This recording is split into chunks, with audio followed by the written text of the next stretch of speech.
Wala nang maraming paligoy-ligoy pa, diretso sa punto na. Maiksi lang ang komentaryo, pero diretso sa punto. Maraming kuro-kuro, may tiwali, may totoo.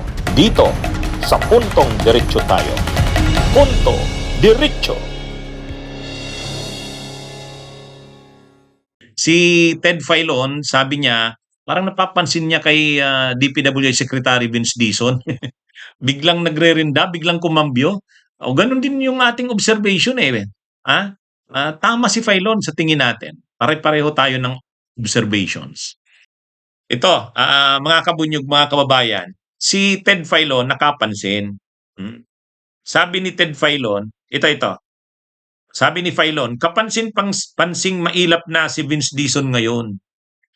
Napansin ni broadcast journalist Ted Filon na tila umiilag sa publiko si DPWH Secretary Vince Dizon nitong mga nakaraang araw.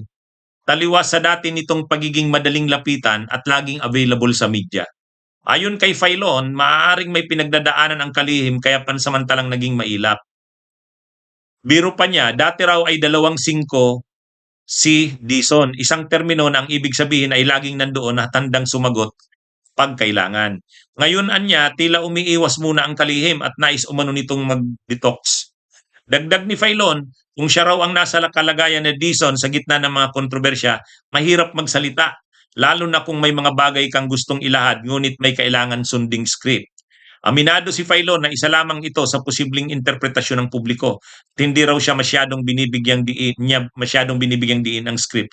Ngunit kapansin-pansin pa rin ang panahimik ng kalihim sa kasalukuyan. Pinagdaanan lang siguro. Oo, yun na nga.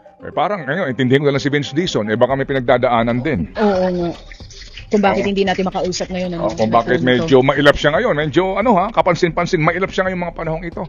Dati-rati, 2-5 niya, di ba? Paano 2-5? Ano ibig sabihin nun? Readily available. Yun ba yun? Araw-araw. Kapag 2-5, ayun ang ibig sabihin nun? Meaning, kumbaga, mabilis, no? Always Madali, there. madali. Always there kapag kailangan. Ngayon po, iwas muna siya. Ang balita natin, gusto raw mag-detox. Ha? Detox from what? Siguro nga ako, iniisip ko, kung ikaw rin si Vince Dizon sa mga panahong ito, mahirap yan kung sa kalooban mo, gusto mong isiwalat ang lahat na nalalaman mo. Oo. Tapos hindi po pwedeng gawin. Hindi mo pwedeng gawin kasi may alanganin ka rin kung kasi may gagawin mo. script kayo Aray ko po. Oo. na gustong sundan. Hindi kasi Ito lang naman kaisipan na maaari pong isipin ng iba. ako naman. Na meron kayong sinusunod na script. Hindi ko masyadong iniisip yung script. Ako medyo nagtatampo ako kay Sec Vince. Bakit? Kasi ba naman pag tayo hindi na kay Sec Vince, maging doon sa ibang kawani ng gobyerno na gusto natin makausap dito. Kasi halimbawa, hihingiin natin yung kanilang opinion on certain topics. Hindi sila papayag pag sa atin. Tapos makikita ko sa ibang programa nandoon sila. So nagtatampo ako. Bakit ganun? May gusto lang naman, pareho lang naman yung itatanong natin. Mas maaga lang ng kaunti, mas maaga lang naman kayo magigising. Pero ganun lang, same lang naman yung question namin eh. Oo, so sana kung kayo pumapayag sa iba, pumayag din naman kayo sa amin. Hindi ko maiwasang magtampo parang pag ikaw, kunwari minessage kita, tapos hindi ka nagre-reply sa akin, di syempre magtatampo ako. Di ganun, din nararamdaman ko sa kanila. Sobrang mong tatampo ka agad. Oo, nagtatampo Paano kung tulog ako. lang ako? At least, Hindi ako makasakit, tulog ako. paano isang linggo na hindi ka sumasagot? Ano isang linggo ka hindi nagising? Hindi, dapat igalang mo yung kanilang freedom of choice. Oo. Na-discuss ko na rin to minsan. Napansin ko rin yan. Nung inappoint si Vince Dizon bilang secretary ng DPW, makita mo yung passionate siyang masyado. Akala mo nga walang kapaguran, punta dito, punta doon. Pagka pinuntahan niya yun, ini-expose niya kaagad. Ano tong proyekto na to? Sinong contractor nito? Sinong congressman? Kaninong sinong proponent nito? Ganon. Kaya sasaludo ko kay Vince Dizon noon eh. Wala siyang makikita mo, wala siyang rinda. Talagang pag binisita niya, ini-expose niya kaagad. Itong project na ito, ganito ang halaga nito. Pero tingnan nyo, may nakikita ba kayo na ginawa? Wala, ghost project to. Kahit nga may media, nililikturahan niya yung mga officials ng DPWH. Ganun katindi si Vince Dizon noon. Ngayon wala na, biglang tahimik. Anong nangyari? Noon nga, maraming bumibilib kay Vince Dizon. Sabi, mukhang magaling to. Pwede itong pang senador. Pwede pa nga itong pang vice president. Mayroon na nagsasabi, pwede pang president si Vince Dizon. Ang galing. Hindi, sa totoo, mayroon ka mga ganun, di ba? Oh, kaya lang ngayon, napapansin ni Ted Filon, parang naiba si Vince Dizon ngayon, tahimik. Ha? Kaya nga sinasabi ko na malamang yung paghingi ni Congressman Leandro Leveste ng kopya ng budget, mga projects at saka mga proponents, yung pagpunta kay UC Cabral, malamang talaga may go signal yan ni Vince Dizon. Oh. Kasi nga, nung una, malinaw si Vince Dizon para pa sa transparency eh. Makikita mo para sa transparency. Parang wala siyang kinakatakutan at pinag-aalangan. Pero nung bandang huli na bago eh. Mukhang ano na, kumbaga sa panahong ito, ano na ang administrasyon, mayroon ng desisyon sino yung tutuluyan, sino yung poprotektahan. Kaya kumbaga, marami na kasi, gumalaw na kasi yung mga politiko eh. Halimbawa, sila Chis Escudero, malamang nakiusap na yan. Oh, marami na. So, mayroon diyang makukulong, mayroong tutuluyan diyan, pero mayroong papalibrihin diyan. Napansin din yan ni Senador Ping Lacson na parang nagiging selektibo.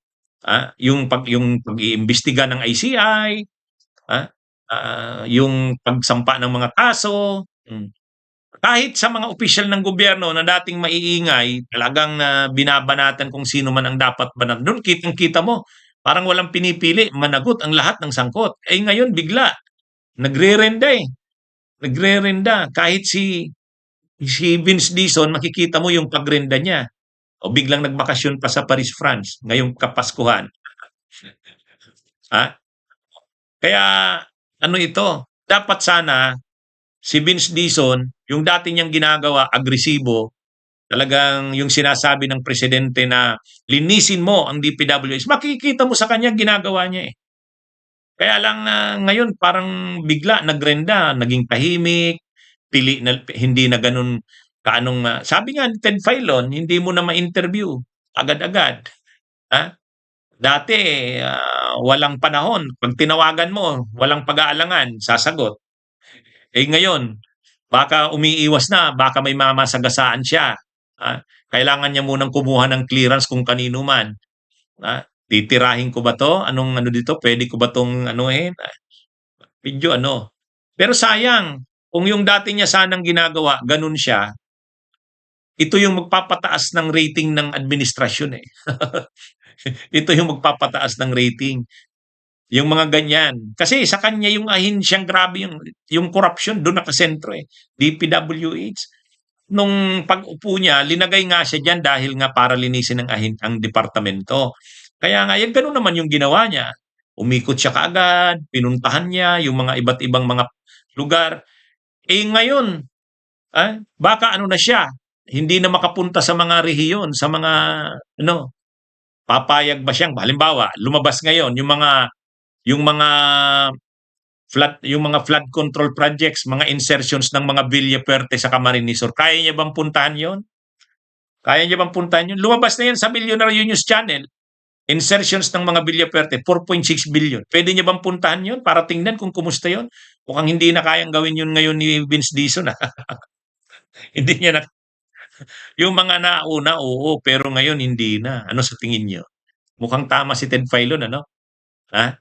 Okay, mga kabunyog, mga kababayan, magandang araw sa inyo. Bunyog, bunyog, halikan na kasama ka. Bunyog, kapag buklod ay may pag-asa.